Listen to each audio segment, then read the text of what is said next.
কে রে এটা? মৃণাল নাকি? হ্যাঁ জ্যাঠা, আমি মৃণাল। এতদিনে বুঝি মনে পড়লো তোর যে তোর একটা বাড়ি আছে, পরিবার আছে, বিধবা মা আছে?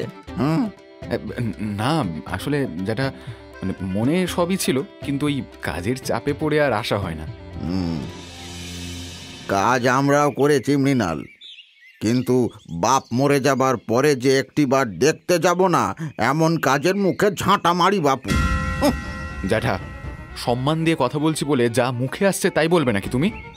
আমি কি করব না করব না তা কি আপনি ঠিক করে দেবেন? না বাপু, তুমি এখন শিক্ষিত হয়েছো, শহরে চাকরি করছো, তোমাকে ঠিক করে দেবার আমরা কে বলো?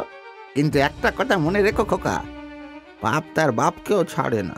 এত বড় সাহস, বুড়ো হবরা শালা! আমি কি তোমার কাছে জ্ঞান চেয়েছি? হ্যাঁ, খেয়ে দিয়ে কাজ নেই, লেকচার দিচ্ছে এখন। এই জন্যই তো এই গিয়েও জায়গায় আসতে নেই। যত সব থার্ড ক্লাস লোকজনদের। দুদিনের ছোকরা তার ব্যবহার দেখো, ছি ছি ছি ছি ছি ছি। বলে না, পিপিলিকার পাখা গজায় মরিবার তরে, ওই অবস্থাই হয়েছে। আজকে প্রায় 4 বছর পরে মৃণাল তার গ্রামে ফিরেছে। গ্রামের লোকেরা তাকে দেখে যেমন অবাক তেমনই বিরক্ত। শহরে পড়াশোনা করতে গিয়ে সে সেখানের রঙিন মোড়কে সে তার জীবনকে এতটাই বদলে ফেলেছিল যে এই গ্রামের প্রতি তার যেন বিতৃষ্ণা জন্মে গিয়েছিল। তাই তো প্রায় 2 বছর আগে মৃণালের বাবা যখন অসুস্থ হয়ে মৃত্যুশয্যায়, তার দাদা কমল আর তার মা যে কতবার তাকে একটিবার আসার জন্য চিঠি দিয়েছিল তার হিসেব নেই। কিন্তু মৃণাল আসেনি। এমনকি তার বাবা যখন মারা যায় তখনও সে নাকি ভারী ব্যস্ত ছিল। সে যখন বাড়িতে ঢুকলো তখন তার মা ছুটে এসে তাকে জড়িয়ে ধরে বলল, তুই এলি ছোট খোকা, তোর বাবা যে চলে গেল রে। একটিবার তোকে দেখার জন্য কত আশা করেছিল বাবা। উফ, আরে এত মরা কান্না করার কি আছে মা? বাবার বয়স হয়েছিল তাই মারা গেছে, এ তো স্বাভাবিক ব্যাপার। ছোট খোকা, অমন করে বলিস না, ও যে তোর বাবা ছিল রে। হ্যাঁ মা, জানি বাবা ছিল। উফ, তোমাদের এই ড্রামা না সত্যি যেন বাড়াবাড়ি। এই জন্যই এসব গ্রাম এত পিছিয়ে রয়েছে। সাদে কি আর এখানে আসতে চাই না? যাই হোক, কিছু খেতে দেবে? বড্ড খিদে পেয়েছে। আয় ছোট খোকা, আয় ঘরে চল, আমি তোকে বাতাসার মুড়ি দিই। এই রোদে গরমে এলি, আয়। বাতাসা মুড়ি? আচ্ছা তাই দাও।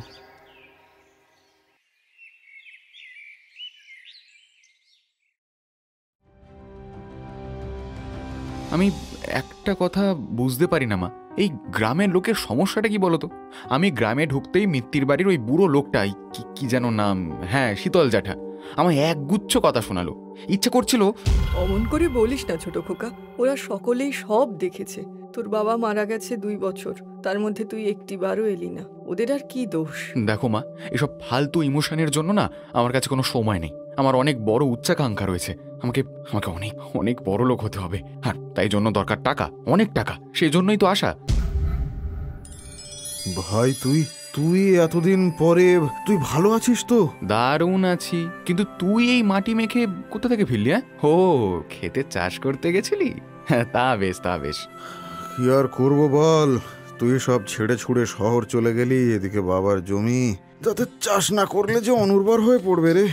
সে যাই হোক, বুঝলে মা, যেই কারণে আমার এখানে আসা, আমার কিছু টাকার দরকার। বলছিস ছোট খোকা, তোকে পড়ালেখা শেখানোর জন্য তোর বাবা আমাদের বেশিরভাগ জমি তো বিক্রি করে দিয়েছে। এখন যেইটুকু জমি রয়েছে তাতে চাষবাস করে আমাদের সংসার চলছে। হ্যাঁ, পড়াশোনা শেখানোর জন্য বাবা টাকা খরচ করেছে ঠিকই, কিন্তু তাতে খোঁটা দেওয়ার কি আছে মা? ওটা তো সব বাবা মায়েরাই করে। আর এসব শুনে আমার কোনো লাভ নেই, আমার টাকার দরকার। কিন্তু ভাই, আমরাই বা কোথা থেকে টাকা পাবো বলতো?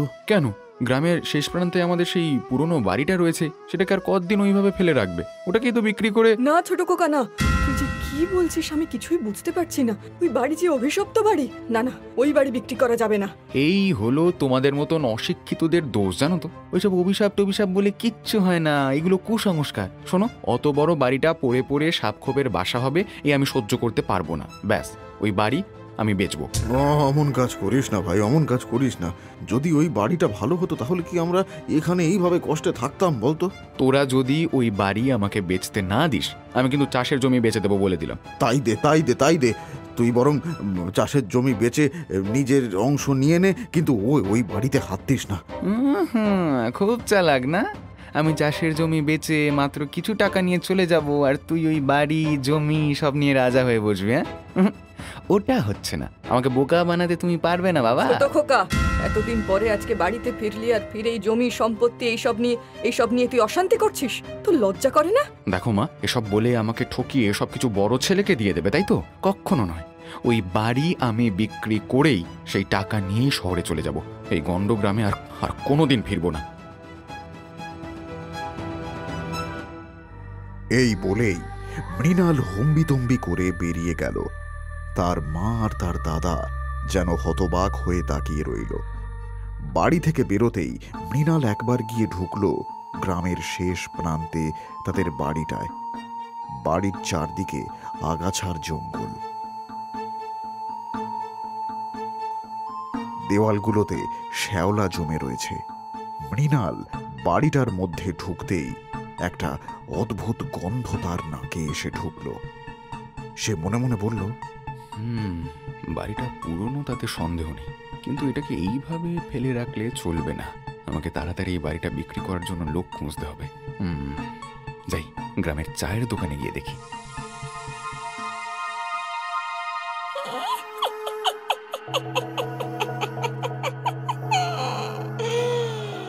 এসেছে, এবার সময় এসেছে।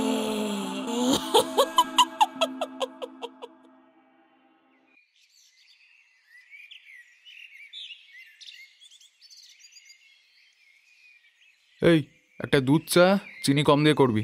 আরে মৃণাল না, কতদিন পরে তা আছিস কেমন? তোর তো দেখাই পাওয়া যায় না। শহরের ব্যস্ত জীবনে আর সময় কোথায় ভাই? এই যে তোদের মতন বসে বসে আড্ডা দেওয়ার মতন ফাঁকা সময় তো আর আমার কাছে নেই না। তাই নাকি? তা হঠাৎ এই গ্রামে কি মনে করে? আরে দেখ না, এবার এসেছি বাড়ি বিক্রির জন্য। নইলে এই গন্ড গ্রামে থাকতে আমার গা গুলো। তোদের বাড়ি মানে ওই গ্রামের শেষ প্রান্তরে? হ্যাঁ, ওটাই। সেই কবে থেকে পড়ে রয়েছে। এবার ঠিক করেছি বেচে দেব। দেখ না, যদি কোনো খদ্দের পাস। কিছু মনে করিস না ভাই, ওই বাড়িটা ঘিরে যেসব ভুতুরে গল্প টল্প রয়েছে না, ওটা কি আদৌ কেউ কিনবে? এটাই, এই ধরনের ইলিটারেটের মতন কথার জন্যই তোদের কখনো উন্নতি হবে না, জানিস তো? বলি, উপকার করতে যখন পারবি না, এসব ফালতু কথা বলে সময় নষ্ট করিস কেন? হ্যাঁ মৃণাল, মুখ সামলে কথা বল, ঠিক আছে? দুদিন শহরে গিয়ে ধরাকে সরাগান করছিস, তাই না? হ্যাঁ, বলি খুব অহংকার হয়েছে তোর, খুব দেমাক হয়েছে, তাই না? স্বাভাবিক, অহংকার করার মতন জিনিস আছে তাই করছি। এবার কেটে পড় দেখি তত সব হাবি যাবি লোকজন, অকম্যের ঢেঁকি সব কটা।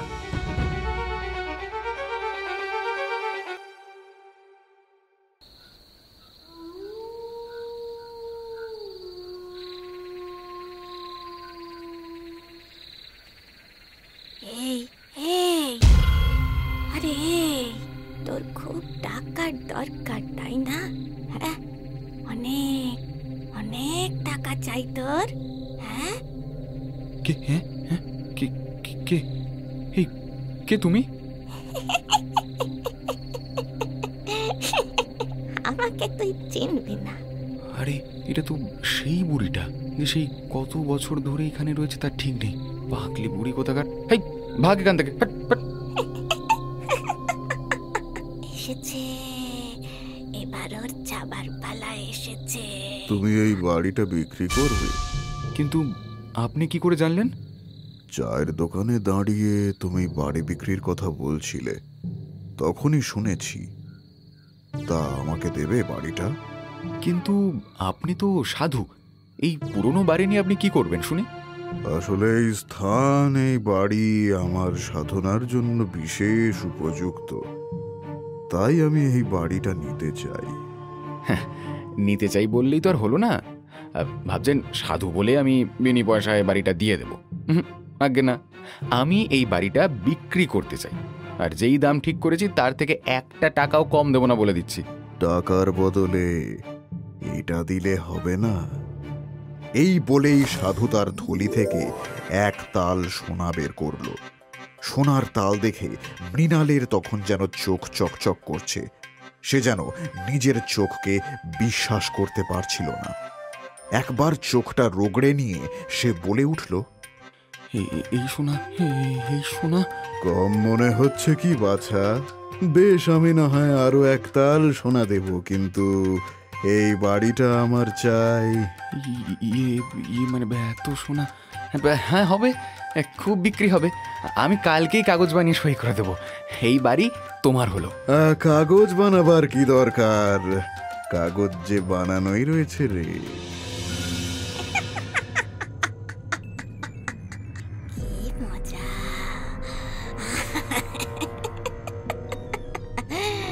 কি মজা! এতদিনে শেষ হলো আমার সাজা। কাগজ বানানো রয়েছে মানে? কখন বানানো হলো? আরে তুমি চায়ের দোকানে যে ছেলেটির কাছে বাড়ি বিক্রির কথা বলছিলে, সেই তো আমাকে তোমার কথা বলল। শুধু তাই নয়, তোমার মায়ের কাছ থেকে এই কাগজ মানে এই বাড়ির দলিলটা এনে দিয়েছে। তাই? মা এত সহজে দলিল দিয়ে দিল? যাকে দিয়েছে যখন তখন আর চাপ কিসে? এই ভাঙাচোরা বাড়ির বদলে আগে সোনা পেলাম, আর কি চাই? সাধু বাবা তার থলি থেকে দলিলটা বের করে মৃণালের দিকে এগিয়ে দিতেই সে দেখল সেই কাগজের মধ্যে রক্তের ছাপ লেগে রয়েছে, আর সেখানে একটা নাম লেখা রয়েছে, পদ্মা রানী হালদার। মৃণাল অবাক হয়ে সেই লেখাটা পড়ার চেষ্টা করছিল। তখনই সাধু বাবা গুরুগম্ভীর স্বরে বলল, এই নাও, এই নামটা কেটে এর জায়গায় নিজের নামটা লিখে দাও বাবা। কিন্তু তারপরে এই বাড়ি আমার হবে, আর এই সোনা তোমার। নাও নাও নাও নাও নাও নাও। মৃণাল যেন কিছুটা মন্ত্রমুগ্ধের মতন সেই নামটা কেটে নিজের নাম লিখে কাগজটা সাধুর হাতে ফেরত দিয়ে দিল। তার সাথে কি হলো বা কেন হলো এই সব বিষয়ে তার মনে কোনো কৌতূহল সৃষ্টি হলো না। অন্যদিকে সেই বুড়ির যেন আনন্দের সীমা নেই। সে ধেই ধেই করে নাচছে। সাধু সেই কাগজটা থলিতে ভরে চলে যেতে উদ্যত হতেই মৃণালের যেন সম্বিত ফিরল। সে ডেকে বলল, সাধু বাবা, দাঁড়ান না, যদি কিছু মনে না করেন তাহলে একটা প্রশ্ন জিজ্ঞেস করব। বল বাছা, কি জিজ্ঞেস করতে চাস? আসলে আপনি তো সাধু মানুষ, কিন্তু তাহলে এত সোনা আপনার কাছে এলো কি করে? মানে এগুলো তো ধনী ব্যক্তিদের কাছে থাকে। আমাদের কাছে এগুলো বাম হাতের খেলা রে বাছা। আমি সেই যোগী মন্ত্রের দ্বারা সিদ্ধ, তাই এই সব আমার কাছে তুচ্ছ। দেখবি, মজা দেখবি নাকি? হ্যাঁ, রেং রেং ছট, করে করে ফটফট স্বাহা, রেং রেং কাট। এ কি করে সম্ভব? এ যে অসম্ভব, এ যে ভেলকিবাজি। বাবা বাবা, এই বিদ্যা আমাকেও শেখান বাবা। আমি কথা দিচ্ছি, সম্পূর্ণ একাগ্রতার সাথে শিখবো আমি। এ বিদ্যা এত সহজলভ্য নয় রে। এর জন্য অনেক মানসিক শক্তি দরকার। দরকার ভয়কে জয় করার। সেসব করতে পারবি তুই? হ্যাঁ, পারবো বাবা, খুব পারবো। বিদ্যা শিখে গেলে এই দুনিয়া আমার পায়ের নিচে থাকবে। যখন ইচ্ছে আমি সোনা বানিয়ে নিতে পারবো। কেউ আমাকে আটকাতে পারবে না। আমি হব সবচেয়ে শক্তিশালী আর ক্ষমতাবান ব্যক্তি। কিন্তু এর পথ যে অনেক কঠিন বাবা। এই বিদ্যা লাভের দুটো পথ রয়েছে। এক পথে 7 বছর তোকে চলতে হবে, কঠিন অধ্যাবসায় করতে হবে, তবে সিদ্ধি লাভ সম্ভব। কি 7 বছর? এ তো দীর্ঘ সময় বাবা। এর চেয়ে সহজ কিছু নেই? সহজ বলে এই পথে কিছুই নেই বাছা। সময় কম বলে সেই পথ অধিক কঠিন। তুই 7 দিনে ওই সিদ্ধি লাভ করতে পারিস, কিন্তু তার উপায় ভয়ঙ্কর কঠিন। তুই পারবি? হ্যাঁ বাবা, নিশ্চয়ই পারবো। আপনি কেবল আদেশ দিন। বেশ, আগামীকাল কৃষ্ণপক্ষের ঘোর অমাবস্যা তিথি। সেই দিন থেকে 7 দিন পর্যন্ত তোকে ব্রহ্মচর্য পালন করতে হবে। তুই 7টা বাদুড় জোগাড় করে কাল রাতে 1 প্রহরে এই বাড়ির সামনে এসে দাঁড়িয়ে থাকবি। বাকি সরঞ্জাম আমি আনবো। বাদুড়? আচ্ছা ঠিক আছে বাবা, আপনি যেমন বলবেন। যা করবি এখন থেকেই ভেবে করবি। একবার শুরু হলে তোর কিন্তু এর ফেরার পথ থাকবে না। সাধু বাবা চলে গেলেন। মৃণাল যেন কিছুক্ষণ দ্বিধাগ্রস্ত হয়ে দাঁড়িয়ে রইল।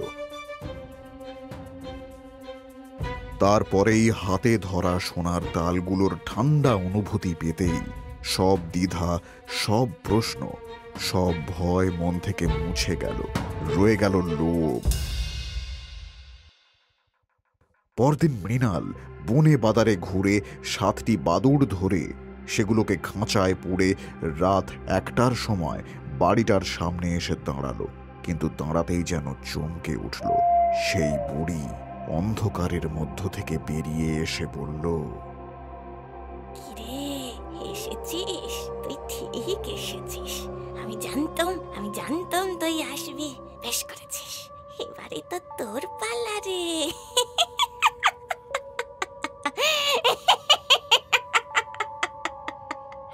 ও বাবা, ও সেই বুড়ি। এই এই দূর হ বলছি। বাবা, ভয় পাইয়ে দিয়েছিল পুরো। এত অল্পে ভয় পেলে হবে নাকি মৃণাল? এখনো যে দীর্ঘ পথ বাকি। আয়, ভেতরে আয়। সে তার পিছনে পিছনে তাদের সেই ভাঙা বাড়িতে গিয়ে ঢুকলো। এতদিন পড়ে থেকে বাড়িটার যে এমন দুর্দশা হয়েছে সেটা আজকে মৃণাল বুঝতে পারল। সাধু বাবার সাথে সাথে একটা নির্দিষ্ট ঘরে ঢুকতেই সে চমকে উঠে দেখল ঘরের মধ্যে থেকে পচা গন্ধ আসছে। চতুর্দিকে পড়ে রয়েছে পাখির পালক, নাড়ি ভুড়ি আবর্জনা। গন্ধে গা গুলিয়ে উঠল মৃণালের। এটা এটা কি অবস্থা বাবা? এই গন্ধ আমি যে সহ্য করতে পারছি না।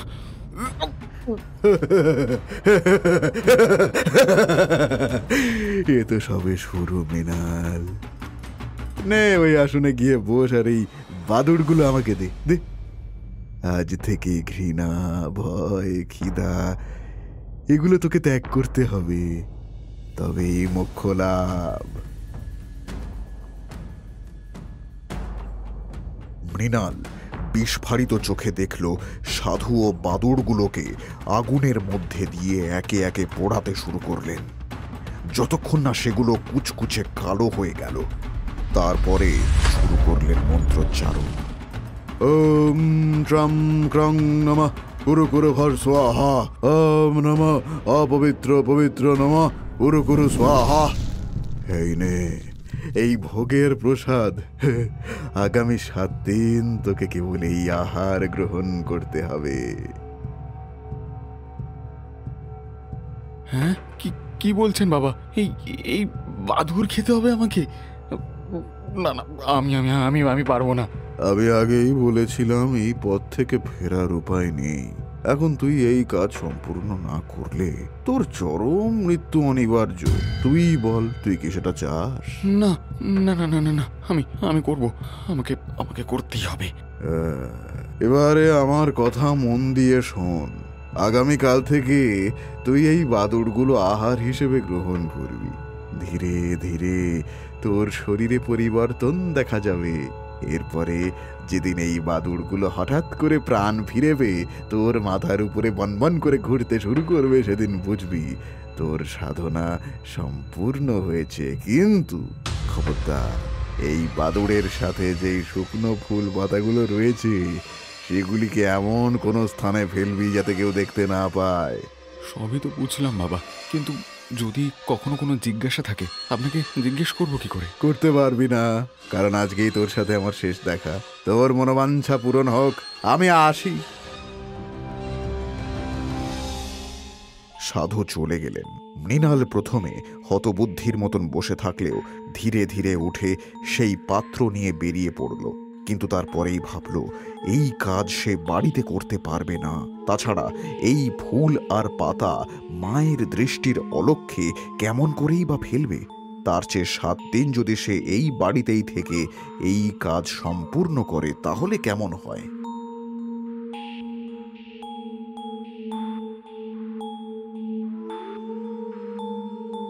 এই বাড়ির বাগানের মধ্যে আমি বরং পাতার ফুলগুলোকে পুঁতে দিই, তাহলে আর কেউ টের পাবে না। যেমন ভাবা তেমন কাজ। প্রথম দিন মৃণাল ভেবেছিল যে এই বাড়ির একটা ঘর পরিষ্কার করে তারপর সেখানে থাকবে, কিন্তু হলো তার উল্টোটা। প্রথম দিন সেই কালো দুর্গন্ধযুক্ত বাদুরটা যখন মৃণাল মুখের কাছে আনলো, তখন তার মনে হলো বিশ্ব ব্রহ্মাণ্ড ঘুরে গেছে। তার মনে হলো এই সব ছেড়ে ছুটে চলে যেতে, কিন্তু পরক্ষণেই সাধুর সাবধান বাণী মনে পড়তেই সে সেটাকে খেয়ে ফেলল। সঙ্গে সঙ্গে বমি হয়ে গেল। হে ভগবান, এ কি করলাম আমি? এই বাড়ি বিক্রি সোনা দিয়ে আমি তো দিব্যি শহরে চলে যেতে পারতাম, সেখানে এই লোভের ফাঁদে পা দিয়ে। উফ! কিন্তু মৃণালের এই মনোভাব বেশিক্ষণ স্থায়ী হলো না। একদিন, 2 দিন, 3 দিন যখন পেরিয়ে গেল, তখন এই সব যেন তার গা সওয়া হয়ে গেল। নোংরা ঘর, দুর্গন্ধযুক্ত পরিবেশ আর পচা গলা মৃত বাদুড়। 5 দিনের দিন মৃণালের শরীর যেন ভারী লাগছিল। মনে হচ্ছিল মাথার উপরে কয়েক মন বোঝা চাপানো রয়েছে। যখন 7 দিনের দিন মৃণাল সেই বাদুড়টা মুখের কাছে ধরল, তখনই ঘটল সেই ঘটনা। মুহূর্তের মধ্যে বাদুড়টা তার মাথার উপরে উঠে বনবন করে ঘুরতে শুরু করলো। তার সাথে সারা ঘরে ছড়িয়ে পড়ল এক তীব্র অট্টহাসি আর মরা পচা গন্ধ। মৃণালের মনে হলো তার শরীরটা যেন হালকা হয়ে গেছে, যেন তার মাথা নেই, হাত নেই, পা নেই। এটা কি হচ্ছে আমার সাথে? আমার শরীরটা আমার আমার শরীরটা তো হালকা লাগছে কেন? আমার দেখুন না বাবা মশাই, এই কদিন ধরে আমার ছোট খোকাকে খুঁজে বেড়াচ্ছি, কিন্তু তাকে দেখতেই পাচ্ছি না। গতকাল গ্রামের এক ছেলে বলল সে নাকি তাকে এই বাড়িতে দেখেছে। এদিকে আমরা যখন বাড়ির মধ্যে ঢোকার চেষ্টা করছিলাম, তখন পাচ্ছি না। এই বাড়ির কাছে গেলেই যেন কিছু একটা ছিটকে ফেলে দিচ্ছে, কিন্তু এই বাড়িতে যে কি করছিল ভাই, তা তো আমরা বুঝতেই পারছি না। এই বাড়ির মধ্যে থেকে আমি মরা পচার গন্ধ পাচ্ছি। এই বাড়িতে এমন কিছু ঘটেছে যেটা অপ্রাকৃতিক। কি বলছেন বাবা মশাই? আমার ছেলেটা ভালো আছে তো? ছোট খোকা, ছোট খোকা! মায়ের ডাকে যেন ঘরের মধ্যে কিছু একটা হলো। নোংরা ঘরের মেঝেতে পড়ে থাকা মৃণাল নড়ে উঠল। সে চোখ খুলে দেখল নিজেকে। সে হাত দিল কাছেই পড়ে থাকা পাত্রের উপরে। নিমেষেই সেটা সোনার হয়ে গেল।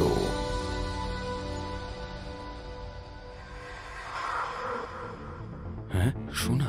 আমার স্পর্শতে সোনা হয়ে যাচ্ছে যে। কিন্তু আমি কাল থেকে কতবার চেষ্টা করেও এই বাড়ির বাইরে যেতে পারিনি। এই দরজা, এই জানলা কোনো কিছু খুলছে না। কিন্তু কেন? সর্বনাশ হয়ে গেছে। আমার বলতে খারাপ লাগছে, কিন্তু তোমার ছেলেকে আর কখনোই তুমি ফিরে পাবে না। তার উপরে পিশাচ ভর করেছে। বলা ভালো, এই পথ সে নিজেই চয়ন করেছে, কিন্তু বোঝেনি যে তার অজান্তেই এই পিশাচ অন্যের ঘাড় থেকে তার ঘাড়ে এসে পড়েছে। এসব কি বলছেন কি আপনি? হ্যাঁ, কি বলছেন? আমরা যে কিছুই বুঝতে পারছি না। আমি জানি না সেই সাধু আর ওই বুড়ির মধ্যে কি সম্পর্ক ছিল, কিন্তু সাধু তোমার ভাইকে বলেছিল শুকনো ফুল আর পাতা এমন কোথাও ফেলতে যাতে কেউ না দেখতে পায়, আর সে সেগুলোই বাড়ির উঠোনে পুঁতে দিয়েছে, যার ফলে চিরকালের জন্য সেই বাড়ির মধ্যেই আটকে পড়েছে। ছোট খোকা, তুই কি করলি ছোট খোকা? কি সর্বনাশ করলি! আমাকে ক্ষমা করে দাও মা, আমাকে ক্ষমা করে দাও। আমি তোমার চোখের জলের যোগ্য নই। আমি যা করেছি এটাই হয়তো তার শাস্তি।